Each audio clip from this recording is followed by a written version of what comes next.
10 red marbles, 20 blue marbles and 30 green marbles. ठीक है जी। फर्स्ट क्वेश्चन, रेड मार्बल्स हमारे पास कितने हैं? Red marbles is equals to 10। उसके बाद ब्लू मार्बल्स हमारे पास आ जाते हैं 20 and after that green marbles हमारे पास आ जाते हैं 30। सबसे पहले तो बात करें टोटल नंबर ऑफ मार्बल्स कितने हैं। सो टोटल हमारे पास कितने हो जाएंगे?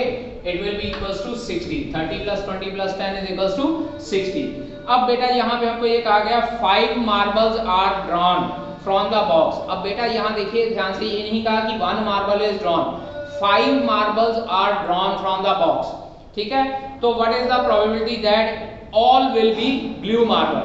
अब बेटा यहाँ देखिए प्रोबेबिलिटी ऑफ ब्लू मार्बल्स। अब यहाँ पे हम लोगों ने 5 मार्बल्स सिलेक्ट कर रहे हैं, तो पहले total number of selection 60C5 हो जाएगी, 60C5 हो जाएगी। और फेवरेबल केस कौन सा है हमारे पास? ब्लू वाले। और ब्लू मार्बल कितने थे? 20, सो इट विल बी 20C5। अब बेटा जी इसके बाद मैंने आपको पहले भी बताया है कि अगर कॉम्बिनेशन में ज्यादा बड़ी टर्म होती है तो हम लोग एज इट इज छोड़ देते हैं। ये भी 20C5 ओवर 60C5 काफी लेंथी हो जाएगा, तो हम लोग इसकी कैलकुलेशन को एज इट इज छोड़ सकते हैं। You can leave your answer here only.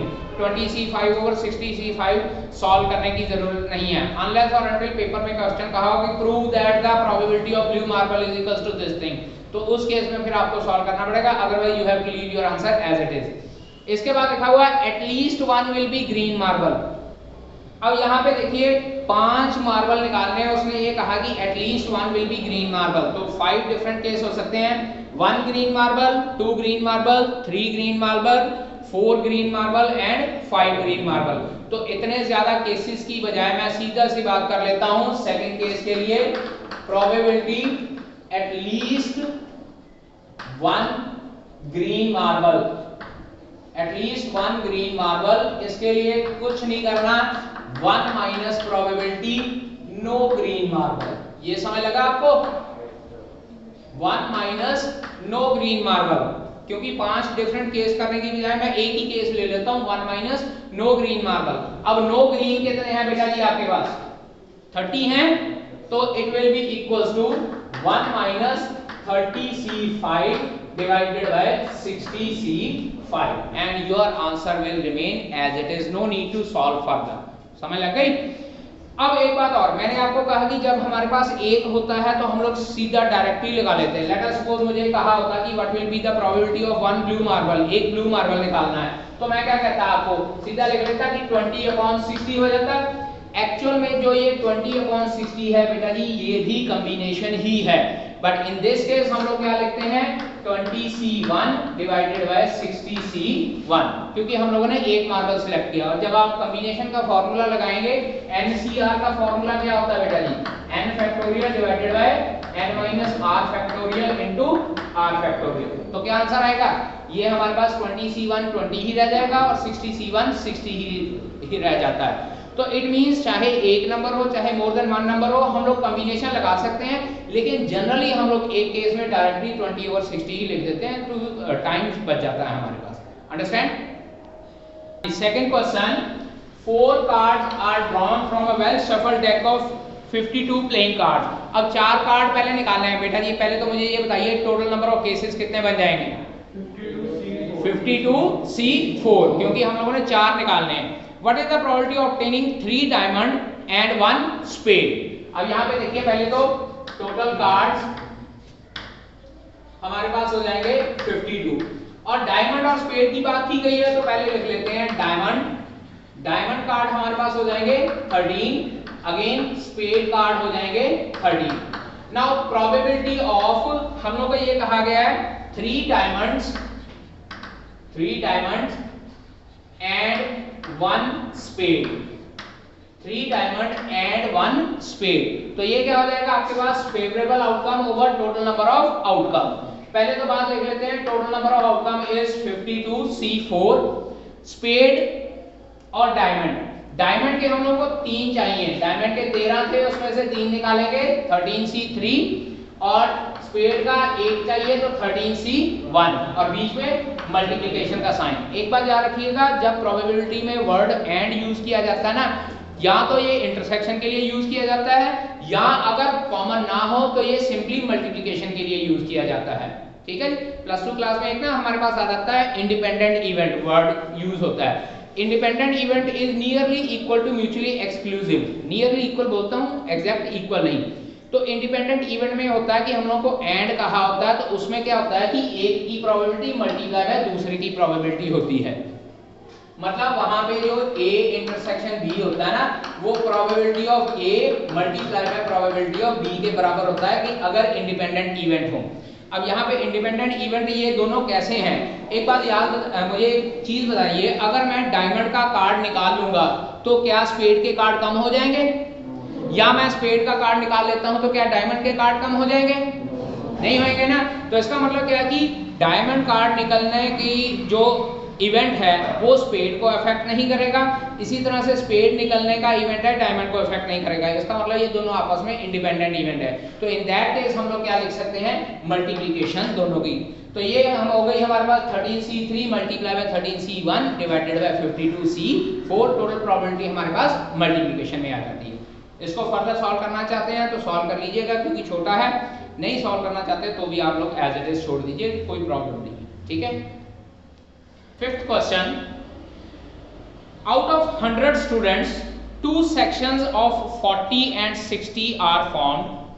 If you and your friend are among the 100 students, what is the probability that you both entered in the same section? Secondly, what is the probability that you both enter the different section? ठीक है जी, पहले बात लिख लें, total number of students is equal to 100। Section A हमारे पास है 40 students का और सेक्शन बी हमारे पास है 60 स्टूडेंट्स का। Case 1, probability of 2 students entering same section.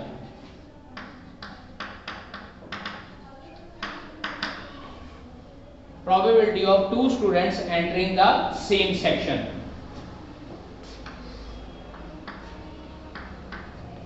दो स्टूडेंट्स ने सिलेक्ट करना है, टोटल नंबर ऑफ वेज तो हो जाएगा 100C2। पहले तो ये देखिए कौन से दो स्टूडेंट हैं। ठीक है जी, अब बताइए फेवरेबल आउटकम क्या होगा। अब मैं आपको एक बात बता दूं, फेवरेबल आउटकम में बीच में प्लस का साइन आएगा। प्लस का साइन ऐसे आएगा कि either you and your friend enter in section A जिसमें 40 स्टूडेंट हैं, और you and your friend enter in section B जिसमें 60 स्टूडेंट हैं। जब आइदर और आ जाता है तो आपने प्लस करना है।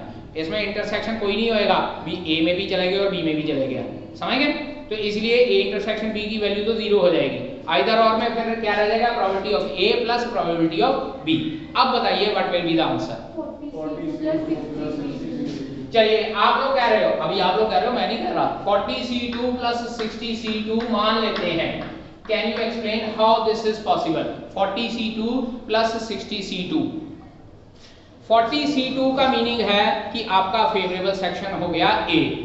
ठीक है, ए वाले 40 स्टूडेंट में से आप 2 लाई कर रहे हैं, आप और आपका फ्रेंड, या बी सेक्शन में आप और आपका फ्रेंड लाई कर रहे हैं जिसमें 60 स्टूडेंट थे।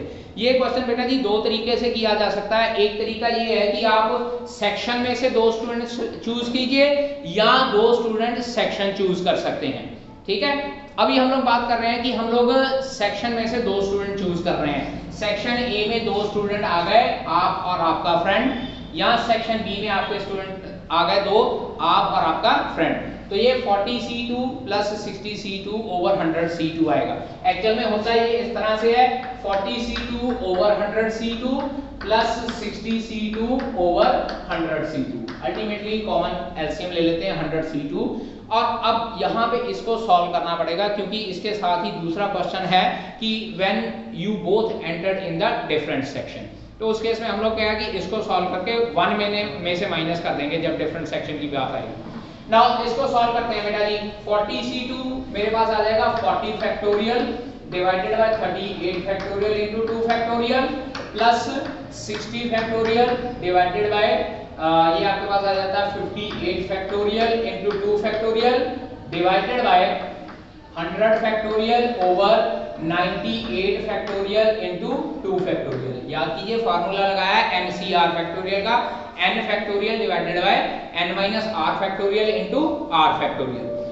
डिनोमिनेटर में से 2 फैक्टोरियल कॉमन निकल के कैंसल आउट हो जाएगा and this will become equal to 40 into 39 plus 60 into 59 divided by 100 into 99।